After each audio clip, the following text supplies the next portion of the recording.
month later, British soldiers marched on Concord to seize the armory of the Massachusetts militia. It was the intention of the Crown to disarm the colonists, rendering them incapable of any meaningful rebellion. I was among those who intercepted the Redcoats at the North Bridge. We routed them and chased the bastards all the way back to Boston, resolved to live in liberty or die fighting to achieve it. Needless to say, His Majesty was less than pleased by this turn of events, and in June of that year issued a royal proclamation expressing his resolve to defeat us. He wrote in part, "Many of our subjects, misled by a desperate conspiracy of dangerous and ill-designing men, have forgotten the allegiance which they owe to the power that has protected and supported them, and have declared rebellion and traitorously levied war against us. It is the better part of wisdom to put a speedy end to such disorders. We have thought fit to issue our royal proclamation that all our royal officers, both civil and military, are obliged to suppress such rebellion and bring the traitors to justice. And when the unhappy and deluded multitude against whom this force shall be directed shall become sensible of their error, I shall be ready to receive the misled with tenderness and mercy. For those who persist in their treason, the punishment shall be death by hanging." When the Continental Congress voted in favor of independence a year later, the resolution was immortalized in Mr. Jefferson's Declaration, for which the assembled Congress did not hesitate, and with a firm reliance on the protection of divine providence, to mutually pledge their lives, their fortunes, and their sacred honor.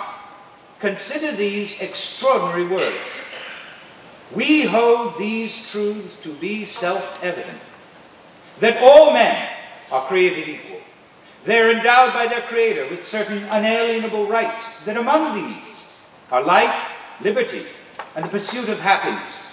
That to secure these rights, governments are instituted among men, deriving their just powers from the consent of the governed. That whenever any form of government becomes destructive of these ends, it is the right of the people to alter or abolish it, and to institute new government, laying its foundation on such principles and organizing its powers in such form as to them shall seem most likely to affect their safety and happiness." It was a remarkable document for our time, because it elucidated principles of liberty and determination, self-determination, wholly foreign to a world dominated by kingdoms and oligarchs. It inspired me and countless others to press forward in our cause. All that we were, all that we possessed, and all that we hoped for in life, we staked upon it. And 5 years afterward, we slogged through the hellish mire of war to achieve our longed-for independence. In 1787, when the Constitutional Convention gave birth to a new government in Philadelphia, the inestimable Dr. Franklin was asked precisely what kind of government they had given the American people. "A republic," he responded, "if you can keep it. If you can keep it." Well, here you are, and here I am, having been summoned by the dire nature of your circumstances, and importuned to offer words of counsel and encouragement. I shall tell you this much. Be grateful you still have the power of the ballot. In November of this year, you will have an opportunity to reverse your headlong descent into federal despotism. Having observed closely and carefully the disposition of those in power and their usurpation of the authority granted them by the Constitution, I can assure you with certainty this will be the only opportunity you may ever have of peacefully undoing the considerable damage that has been inflicted on this republic. Tread carefully and wisely, I beg of you, in matters involving the election of your leaders and representatives. Diligently seek out only those candidates whose integrity commend them to the office, and whose fidelity to the constitutional rule of law ensures their fidelity to the people. Therefore, consider these qualities when taking the measure of any man who would represent you in a legislature. Is he a man of common sense and common sensibilities? It has been my experience that no quantity or quality of higher education can ever supplant them. When a man conflates theory with practicality, mischief is the only result. Far too often the population discovers too late the men they elected cannot, for the sake of their own lives, ascertain the difference between liberty and tyranny any more than they can the difference between a plasterer's hawk and a carpenter's handsaw. Is he a man of outstanding moral character? More damage to this republic than you can imagine has been wrought by highly educated men bereft of morality. And I would sooner be governed by a poorly educated farmer whose moral fiber is incorruptible than a Harvard scholar whose moral compass has long since crumbled to orange dust. Yeah.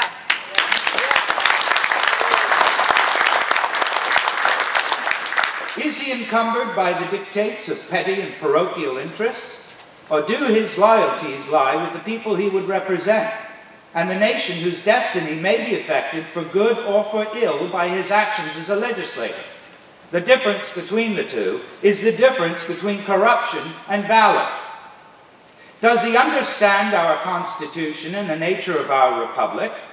What we bequeathed to you was not a direct democracy, but a representative republic governed by laws and not the whims of men, where the powers of the federal government are limited and carefully enumerated. Those who seek your approbation and your vote are obliged to demonstrate they not only understand the Constitution, but likewise possess the integrity and fortitude to uphold it in spite of pressures they will invariably encounter to do otherwise. Lastly, does he embrace virtue, self-reliance, education, unity? These are the four cardinal strengths that made America an exceptional nation and the greatest force for liberty and prosperity in human history. If we are virtuous, no travail or tumult can shake the foundation of our national house. A people who strive to practice the virtues of prudence, justice, temperance, fortitude, and charity, and do so in a spirit of humility and patience, will ever and always prevail over those who do not. Mr. John Adams observed that we have no government armed with power capable of contending with human passions unbridled by morality and religion. Avarice, ambition, revenge, or gallantry would break the strongest cords of our Constitution as a whale goes through a net. Our Constitution was made for a moral and religious people. It is wholly inadequate to the government of any other.